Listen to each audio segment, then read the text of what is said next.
আর উনি হচ্ছেন মাদ্রাসার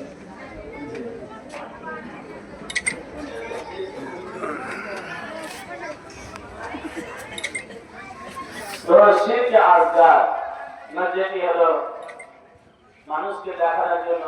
আমি ঘরে যখন একা একই নামাজ আদায় করি আর যখন আমার ভিতরে অলসতা চেপে বসে, ভালোভাবে আমি নামাজটা আদায় করি না, কিন্তু যখন মানুষের সামনে আমি পড়ি তখন সুন্দর করে রুকু সেজদা করি, এটাও কিন্তু সম্মানিত। জায়গাটা একটু বেড়ে গেছে না, বাড়িয়েছেন না জায়গাটা?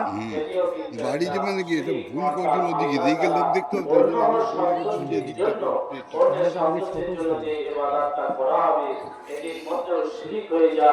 সেই জন্য আল্লাহ পাক যে নবী সাল্লাল্লাহু আলাইহি ওয়াসাল্লাম শিক্ষা দিলেন যে তুমি রাতে কুফর করবে, প্রতিদিন পড়বে আল্লাহুম্মা ইন্নী আউযু বিকা মিন আন উশরিকা বিকা।